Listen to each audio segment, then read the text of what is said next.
Hello students, today we are going to see expression for bandwidth or fringe width.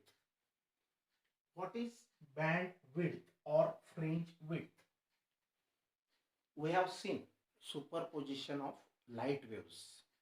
When two or more light waves superpose to each other, then there is a formation of dark or bright bands.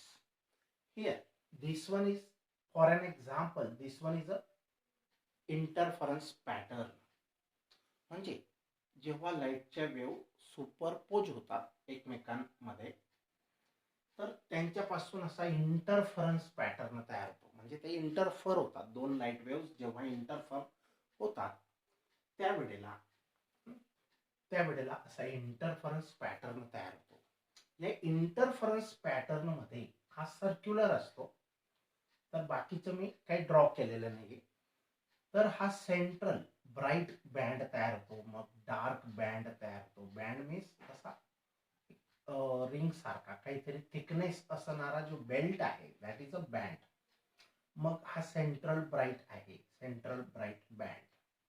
मग next red कलरचा central जर आपण समजला तर blue कलरचा जो आहे तो डार्क आहे, first dark. Central bright, first dark, नंतर फर्स्ट ब्राईट. हा फर्स्ट ब्राईट आहे बघा. सेंट्रल ब्राईट, सेंटरवाला ब्राईटच असतो. त्याच्यानंतर ब्राईट नंतर कोण येणार? डार्क. हा फर्स्ट डार्क. नंतर त्याच्यानंतर first bright, second dark, second bright, third dark, third bright, fourth dark, fourth bright. In this way, so many bands are formed and their thickness of dark band or bright band is the same. ही thickness जी आहे, ही thickness डार्कची असो का ब्राईटची असो, ही thickness same असते.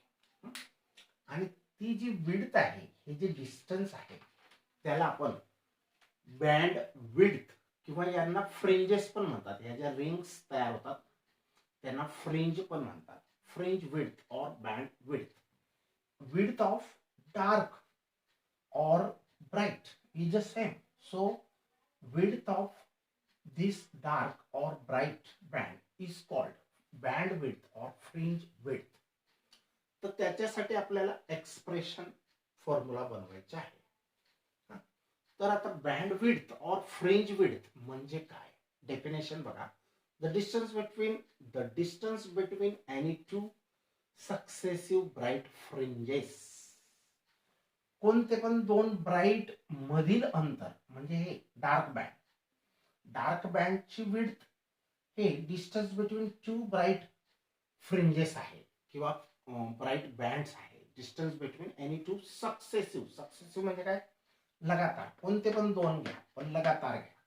किंवा याच्यामधलं अंतर, दोन ब्राईट मधलं अंतर अथवा दोन डार्क मधलं अंतर. म्हणजे हे दोघं डार्क आहेत आणि ह्याच्यामधलं जे डिस्टन्स आहे, हे डिस्टन्स त्याला आपण बँड विड्थ और फ्रिंज विड्थ असं म्हणतो. तर the distance between any two successive bright fringes और any two successive dark fringes. अंतर, कोणते पण दोन जवळचे डार्क बँड्स किंवा डार्क फ्रिंजेस मधलं अंतर किंवा कोणते पण दोन ब्राईट फ्रिंजेस मधलं हे अंतर ला width in an interference pattern. मग कुठलं पण इंटरफरन्स पॅटर्न मधील कोणते पण दोन डार्क फ्रिंजेस मधलं अंतर किंवा ब्राईट फ्रिंजेस मधलं अंतराला फ्रिंज विड्थ और बँड विड्थ असे म्हणतात. एकदम इझी डेफिनेशन आहे, 1 mark. Distance between any two successive bright fringes और any two successive dark fringes in an interference pattern is called fringe width और बँड विड्थ. आता हा इंटरफरन्स पॅटर्न आहे, हा केव्हा तयार होतो? when two or more waves are interfering pose with each other, light waves, then this there is formation of an interference band. This interference band contains central band as a bright band, and again next to central band, dark band, first dark, first bright, first second dark, second bright, third dark, third bright, fourth dark, fourth bright. In this way, alternately dark and bright bands are formed. This pattern is called as interference pattern. Here, all the width of dark as well as bright, width of dark or bright band is the same. So, band width of band, width of band or fringe is the distance between any two successive bright bands. दोन successive मधील अंतर किंवा दोन dark मधील अंतर in an interference pattern is called as fringe width. त्याला fringe width असं आपण म्हणतो. समजलं मग definition? Distance between any two successive bright fringes or bright bands or any two successive dark fringes in an interference pattern is called fringe width or band width. आता expression for fringe width बघूया. Suppose this one is the central bright band. Okay, तर याच्या centre, अजून centre पासून suppose this one is nth dark band आहे. आता याच्यानंतर कितवा पण 7th 8th 12th हा सपोज एक nth डार्क बँड आहे आणि त्याचं डिस्टन्स सेंट्रल ब्राईट बँडच्या सेंटर पासून तर त्या डार्कचं डिस्टन्स हे सपोज yn इतकं असेल. आपण एक सपोजिशन करूया. या सेंट्रल ब्राईट बँड पासून तर nth म्हणजे कितवा पण डार्क बँडचं अंतर सपोज yn असेल किंवा सेंट्रल ब्राईट पासून nth ब्राईट कोणता पण मानायचा n आणि त्याच्या नंतरचा जो डार्क येईल तो असेल n+1th डार्क. तर सेंट्रल पासून पुढे कितवा पण घ्या, nth डार्क हा डार्क घेतला आणि त्याच्यानंतरचा जो डार्क येईल त्याला काय म्हणणार आपण, n+1th डार्क, बरोबर. किंवा nth ब्राईट हा nth ब्राईट आहे आणि त्याच्यानंतरचा जो येणार आहे तो कसा असेल, n+1th ब्राईट. तर हा nth ब्राईट आहे हा बँड आणि हा n+1th ब्राईट आहे. आता यांच्यामधलं हे जे डिस्टन्स आहे that is band width or fringe width, कोणते पण घ्या, कोणता पण डार्क घ्या म्हणजे nth डार्क आणि त्याच्यानंतरचा नेक्स्ट जो असेल तो सपोज हा 4th असेल तर हा कितवा असेल, 5th असेल, 4+1 या प्रकारे.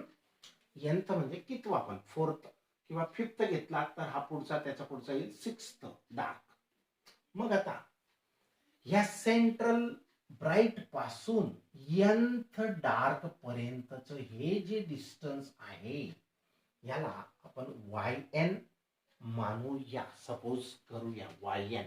Late yn be the distance between centre of the central bright band to the nth dark band किंवा ब्राईट पण घेऊ शकतो आपण, nth bright band.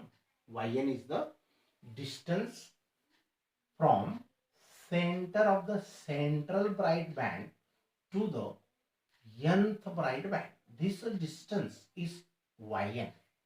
Or next, yn+1 is the distance between center of the central bright band to the n+1th bright band. त्याच्या पुढचा बँडचं अंतर किती असेल, yn+1 असेल. हे डिस्टन्स साठी y यूज केलेला आहे. तर या सेंटर पासून n चे अंतर yn आणि सेंटर पासून n+1 चे अंतर yn+1 असेल. तो डार्क असो किंवा ब्राईट असो. आता फ्रिंज विड्थ म्हणजे काय, फ्रिंज विड्थ म्हणजे काय, आता सपोज या ब्राईट पासून हा n+1 हे डिस्टन्स आहे आणि ब्राईट पासून nth हे डिस्टन्स आहे. मग ह्या डिस्टन्स पासून हे डिस्टन्स मायनस केलं तर तुम्हाला एकच बँड, एकतर ब्राईट एकतर डार्क असेल. म्हणजे याला yn+1 मायनस yn जर केलं, सबट्रॅक्ट केलं, yn is subtracted from yn+1, then we get the fringe width. विड्थला w लेटरने डिनोट करायचं. मग हे distance yn+1 minus yn, that will give you a fringe width according to the definition. हा nth कितवा पण घेऊ शकता तुम्ही आणि त्याच्या पुढचा कोण असेल, जो असेल तो yn+1 असेल. पण दोघं जर हा ब्राईट घेतला तर हा पण ब्राईट घ्यायचा किंवा हा डार्क घेतला तर हा पण डार्क घ्यायचा आणि त्यांच्यामधील डिस्टन्सला आपण फ्रिंज विड्थ असं म्हणतो. आताच आपण ह्या डेफिनेशन मध्ये पाहिलं, बरोबर. फ्रिंज विड्थ काय असेल मग yn+1 मायनस yn. समजलं. ह्या अंतरातून हे अंतर मायनस केलं from this distance. If we subtract this one distance, then this distance remaining is the band width or fringe width, that is denoted by capital letter W. We know the equation for nth bright band. nth bright band साठीचं equation काय आहे, आत्ताच आपण band theory मध्ये मागच्या पिरियडला पाहिलं. yn is equal to dn lambda upon small d. आता d means distance of sources s1 s2, distance of sources from screen किंवा distance of screen from the sources s1 s2. This one is capital D distance and small d is the distance between s1 and s2, vertical distance it is. This one is the horizontal distance from screen to sources, this distance. n here n is the number of band, lambda is the wavelength of the incident light waves due to which the interference band is or interference pattern is formed, that is wavelength lambda. n is the number of bright or number means nth or n+1 likewise, म्हणजे bright बँडचा कितवा number आहे किंवा dark बँडचा कितवा number आहे. आता बघा इक्वेशन फॉर्म. मग nth ब्राईट साठी आपण हे इक्वेशन लिहिलं, तसं n+1th ब्राईट साठी आपण कोणते पण एक तर ब्राईट घेऊ दोघं, एक तर डार्क घेऊ. आपण सपोज ब्राईट घेतले, nth ब्राईट साठी हे डिस्टन्स yn हे किती असतं, dn lambda by small d इतकं असतं. त्याच्या पुढचा ब्राईट च अंतर किती असेल सेंटर पासून, for equation for n+1th bright band, तर इथं फक्त n जिथं आहे ना तिथं +1 करायचं बस. yn+1 d n च्या ठिकाणी n+1 and lambda small d as it is. आता काय करायचं, ह्याच्यामधून हे सबट्रॅक्ट करायचं. ह्या yn प्लस ह्या इक्वेशन नंबर 1 मध्ये ह्या व्हॅल्यू पुटअप करू. मग ह्या yn प्लस ची व्हॅल्यू आहे ही, इथं पुटअप करू. मायनस yn ची व्हॅल्यू आहे dn lambda by small d. समजलं. आता याच्यामध्ये d आणि लॅम्बडा अपॉन स्मॉल d हे कॉमन असेल किंवा सेम आहे दोघं ठिकाणी, d lambda by small d, d lambda by small d common राहिलं. काय मग इथं n+1 मायनस हाय n, मग plus n minus n gets cancelled, remaining in the bracket is only 1. 1 multiplied to this does not affect, so the formula remains unchanged, that is capital D lambda upon small d. So this one is the formula or expression for fringe width W. Similarly, we can determine distance between two successive dark fringes. म्हणजे हे आपण दोन bright fringes किंवा दोन bright bands मधलं हे जे अंतर आपण डिसाइड केलं, असंच अंतर आपण डिटरमाइन किंवा डिसाइड करू शकतो between any two successive dark fringes. Fringes कशा असल्या पाहिजेत, लगातार सक्सेसिव्ह, एक सोडून एक चालणार नाही. अँड इट इज सेम दोन डार्क मधलं अंतर घेतलं किंवा दोन ब्राईट मधलं अंतर घेतलं तर ते इट इज द सेम, ते सेम असणार. That is fringe width. मग ही आहे फ्रिंज विड्थ मीन्स डब्ल्यू च्या फॉर्म्युला काय असेल, D lambda, capital D lambda upon small d. आता कॅपिटल डी काय आहे, capital D is the distance between sources and screen, the screen on which this interference pattern is forming. Lambda is the wavelength of the incident waves. Small d is the distance between S1 and S2. Okay? तर आपण असं बघा, ही figure मागच्या पिरियडला शिकलो. S1 S2 असे दोन sources आहेत. हा स्क्रीन आहे आणि ह्या इथून असा एक पॉइंट तयार होणार किंवा असे इंटरफरन्स पॅटर्न ह्या स्क्रीनवर असे तयार होईल. मग त्या इंटरफरन्स पॅटर्न मध्ये हा पी पॉइंट, हा पी पॉइंट तो आयदर ऑन ब्राईट और आयदर ऑन डार्क कोणत्याही बँडवर तो पी पॉइंट असेल. त्याच्यासाठीच्या कंडिशन्स पण आपण याच्या आधीच्या टॉपिक मध्ये बघितलेले आहेत. तर fringe width is equal to D lambda upon small d. आता एक नोट आहे बघा, लक्ष द्या. We know relation between path difference and phase difference. आता बघा, आपण constructive interference and destructive interference मध्ये पाथ डिफरन्स आणि फेज डिफरन्स पाहिलेले आहेत. आता त्यांच्यामध्ये रिलेशन काय आहे, phase difference is equal to 2 pi lambda times the path difference. हे रिलेशन आहे. हे लक्षात ठेवावं लागेल. लक्षात ठेवा, relation we know relation between path difference and phase difference. Phase हा नेहमी पाय मध्ये सांगितला जातो. तर phase difference is equal to 2 pi lambda times the path difference. म्हणजे पाथ डिफरन्स पेक्षा इतक्या फॅक्टरने हा फेज डिफरन्स मोठा असतो, जास्त असतो. ओके. आता पाथ डिफरन्स किती असतो हे आपण शिकलेलो आहे. Y small D upon capital D. हा नाही, याच्या अगोदरच्या टॉपिक मध्ये पाथ डिफरन्स. तर फेज डिफरन्स हा डेल्टा फाय म्हणजे हा अँगल आहे, is equal to 2 pi lambda हा कॉन्स्टंट फॅक्टर आहे आणि पाथ डिफरन्स हा Y small D upon capital D. तर पाथ डिफरन्सची व्हॅल्यू कुठे केली. हा useful formula to solve the numerical problems. So this one is the expression for bandwidth or fringe width. This one is definition and this one is expression. Okay. Intensity distribution. Intensity म्हणजे काय, प्रकाशाची प्रखरता, प्रखरता किंवा तीव्रता, brightness. तर ही intensity distribution जेव्हा हा interference pattern स्क्रीनवर तयार होतो त्यावेळेला आपण सेंट्रल ब्राईट जो घेतोय तो नंतर first bright, second bright, third bright, fourth bright, तर यांचा फिक्कटपणा किंवा फेंटनेस फेंट होत जातील का. प्रश्न असा आहे की हा ब्राईट आहे, मग हा ब्राईट कमी असेल का, हा त्याच्यापेक्षा अजून अगोदरच्या पेक्षा हा कमी असेल का, हा अजून त्याच्या अगोदरपेक्षा कमी असेल का ब्राईटनेस त्याच्या, किंवा इंटेन्सिटी. इंटेन्सिटी म्हणजे प्रखरता.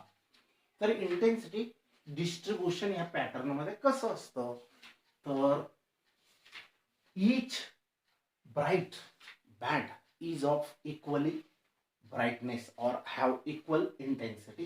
ही महत्वाची गोष्ट आहे की प्रत्येक बँड हा इक्वली ब्राईट असतो आणि इक्वली स्पेस्ड असतो. म्हणजे हे डिस्टन्स, याची थिकनेस, ब्राईटची थिकनेस किंवा डार्कची थिकनेस ही सेम असते.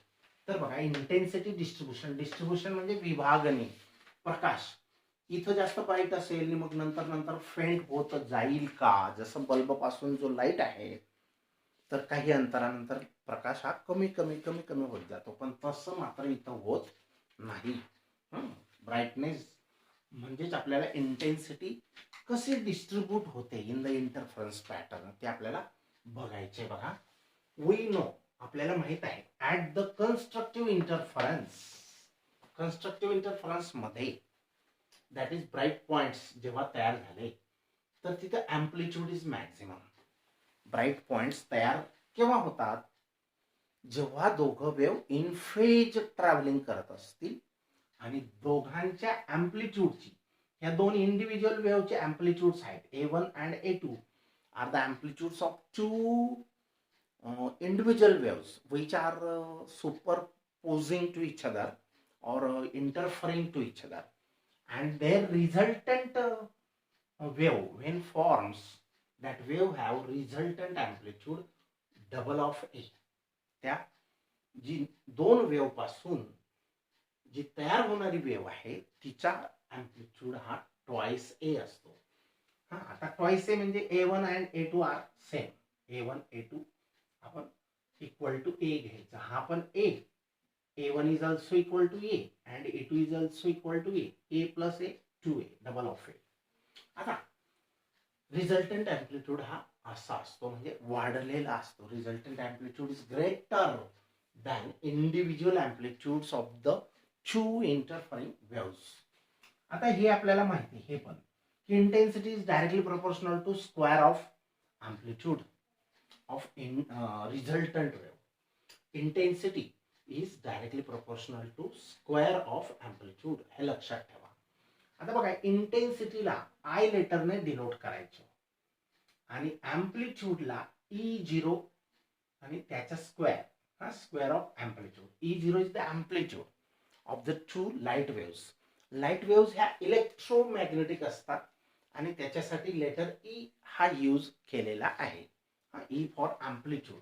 आपण जनरली ए स्मॉल ए और कॅपिटल ए यूज करतो, पण या ठिकाणी लाईटची इंटेन्सिटी आय आणि अँप्लिट्यूड इलेक्ट्रोमॅग्नेटिक वेव्ह असल्यामुळे लाईट वेव्ह ह्या त्यांचा अँप्लिट्यूड E0 ने डिनोट केलेला आहे. आता बघा, therefore intensity at bright point is 4 times the intensity of incident wave, say I0. आता बघा, I0 he intensity of the incident wave आहे. दोन वेव्ह इन्सिडेंट होत आहेत, तर एका वेव्हची इंटेन्सिटी I0 आहे, दुसरीची पण इंटेन्सिटी I0 आहे. म्हणजे ज्या दोन इंटरफरिंग वेव्ह आहेत, हा लाईट वेव्स, त्या इन्सिडेंट वेव्ह आहेत. तर इंटेन्सिटी ऑफ ब्राईट पॉइंट आणि त्यांच्यापासून जो ब्राईट पॉइंट तयार होईल त्याची intensity he 4 times the intensity of incident wave असेल. हा, very important point. Intensity at bright point is 4 times the intensity of interfering waves or superposing waves, light waves, incident waves. तर incident wave ची intensity I0 असेल, तर मग intensity of a bright point he 4 times the I0 असेल. 4 times the I0 असेल. बघा, in between points. आता बघा, स्क्रीनवर dark bands, bright bands, dark bright, dark bright alternately formed. Okay, मग at the dark point intensity 0. Dark पॉइंटला light अजिबात नसतो, म्हणजे इंटेन्सिटी काय असेल? 0.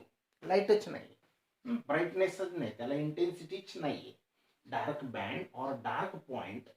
आता डार्क पॉइंट कोणाला म्हणावे? या बँडवर जे सगळे पॉइंट्स येतील असेल त्याच्यातला एखादा पॉइंट किंवा all the points which belongs to the dark band, their intensity 0. त्यांची इंटेन्सिटी ही किती असते? 0 असते. आणि ब्राईट पॉइंटची इंटेन्सिटी काय असते? जी इंटरफरिंग वेव्ह आहे त्या दोघांपैकी एकीच्या इंटेन्सिटीच्या 4 टाइम्स इतकी असते. ओके, तर इन बिटवीन पॉइंट्स, आणि जे मधले पॉइंट्स आले, the intensity gradually changes from 0 to 4I0 times. He intensity हळूहळू चेंज होते, 0 पासून वाढत जाते आणि व्हाईस वर्सा. अँड व्हाईस वर्सा म्हणजे तिकडून इकडे आलो तर इंटेन्सिटी कमी होते, त्या इंटेन्सिटी कमी होते. Thus the interference fringes are equally bright. याचा अर्थ इंटरफरन्स फ्रिंजेस, मग एक तर डार्क घ्या, एक तर ब्राईट घ्या, त्या सगळ्यांचं interference fringes are equally bright. आता कन्स्ट्रक्टिव्ह मध्ये आपण ब्राईट बँड घेतो किंवा ब्राईट पॉइंट घेतो, मग प्रत्येक ब्राईट बँड हा सारख्या इक्वली ब्राईट असेल आणि इक्वल इक्वली स्पेस्ड म्हणजे ते हे जे विड्थ आहे, विड्थ ही सेम असते. तो डार्क असो का ब्राईट असो, त्याची विड्थ सेम असते. आता we can calculate the intensity at point P. आता बघा, हा जो एक्सपेरिमेंट बँड थेरी, आपण analytical treatment of band theory मध्ये हा पी पॉइंट पाहिला आहे की असा या स्क्रीनवर इंटरफरन्स पॅटर्न तयार होतो. आणि हा कन्सिडर पॉइंट और let P be any point which may be on dark और which may be on bright. तो कोणत्याही बँडवर असेल पी पॉइंट. तर we can calculate the intensity at point P on the screen. स्क्रीनवरच्या पी पॉइंटची intensity आपण कॅल्क्युलेट करू शकतो. त्याच्यासाठी बघा, equation for two waves coming from sources S1 and sources S2. S1 आणि S2 ह्या सोर्सेस पासून ह्या दोन वेव्ह गेल्या to form the point P. ही लाईट वेव्ह, ही दुसरी लाईट वेव्ह. आता at point P equation for two waves, हे इक्वेशन्स आहेत दोघं वेव्हचे. Equations for two waves coming from these two sources S1 and S2 at P can be written as. तर first वेव्हचं equation कसं लिहू शकतो? E1 is equal to E0 sine of omega T, आणि second wave E2 is equal to E0 sine of omega T plus phi. आता दोघांमध्ये काय फरक दिसतोय की एक वेव्ह फक्त फेज डिफरन्स त्यांच्या फाय जास्त आहे. ह्याच्यापेक्षा, ह्या वेव्हपेक्षा ह्या दुसऱ्या वेव्हचा फेज डिफरन्स फाय ने जास्त आहे. Phi is the difference, phi is the difference between phase difference of the two interfering waves, light waves. आता रिझल्टंट इंटेन्सिटी काय असेल मग? या दोघांची सम करूया, E1 plus E2. So E is equal to E1 plus E2, E1 plus E2. मग आता बघा, E हा E1 ची value E0 sine of omega T plus E2 ची value E0 sine of omega T plus five. Okay, मग sine हा E0 common घ्या, नंतर sine of C plus sine of D ह्या रूलने, sine C plus sine D ह्या रूलने आपण त्याच्यापासून हे इक्वेशन बनवू शकतो. साइन C प्लस D आपण पाहिलेलं आहे, त्याचा यूज करून डायरेक्ट हे इक्वेशन आपल्याला मिळेल. तर E is equal to 2E0 cos of 5/2 plus into sine of omega T plus 5/2. तर असं इक्वेशन आपल्याला मिळेल. आता इथं ओमेगा टी प्लस काहीच नाही म्हणजे झिरो समजायचा. ओमेगा टी प्लस झिरो, जसं इथं ओमेगा टी प्लस फाय आहे तसं इथं काय ओमेगा टी प्लस झिरो. म्हणजे यांच्यामधला, या दोघं वेव्स मधला फेज डिफरन्स हा फाय आहे. म्हणजे फेज डिफरन्स या दुसऱ्या वेव्हच्या फायने जास्त आहे आणि अगोदरच्या वेव्हच्या फायने कमी आहे. मग the amplitude of the wave is, आता या ठिकाणी amplitude twice E0 cos of 5/2 हा एवढा ए आहे, एम्प्लिट्यूड आहे. The amplitude of the wave is this 2E0 capital E0 cos of 5/2. मग हा एम्प्लिट्यूडच मेन आहे आपल्यासाठी इंटेन्सिटीसाठी. ते बाकीच्या इक्वेशनचा यूज फक्त आपल्याला एम्प्लिट्यूडचा विचार करायचा आहे, कारण amplitude square of amplitude is the म्हणजे इज प्रपोर्शनल टू इंटेन्सिटी और intensity is proportional to square of amplitude. म्हणून एम्प्लिट्यूड इम्पॉर्टंट आहे या ठिकाणी. तर बघा, the amplitude of the wave is this and intensity proportional to, intensity कोणाला proportional असते? Square of this amplitude. हा एम्प्लिट्यूड आहे, हा म्हणजेच हा. आणि intensity is proportional to square of this amplitude and it will be equal to 4 times the I0 cos square 5/2. आणि ती it will be equal to, he intensity किती equal असते? 4 times the I0 cos square of 5/2. If amplitude of two waves are different, say E10 and E20, समजा दोन waves आहेत लाईटच्या, एका वेव्हचा amplitude E10 आहे आणि दुसऱ्या वेव्हचा E20 आहे. तर मग bright points at bright points amplitude किती असेल, ब्राईट पॉइंट तयार होणार सपोज जर त्यांनी दोघांनी ब्राईट पॉइंट तयार केला आफ्टर इंटरफरन्स, तर ती जी रिझल्टंट वेव्ह असेल ब्राईट पॉइंट बनवणारी तिचा ॲम्प्लिट्यूड हा दोघांच्या ॲम्प्लिट्यूड्सची सम असेल. आणि जर डार्क पॉइंट तयार केला होत असेल त्या वेव्स द्वारा, तर ॲम्प्लिट्यूड हा कसा असतो, यांच्या डिफरन्स असतो E10 minus E20. So this is all about the intensity distribution. I'll stop here.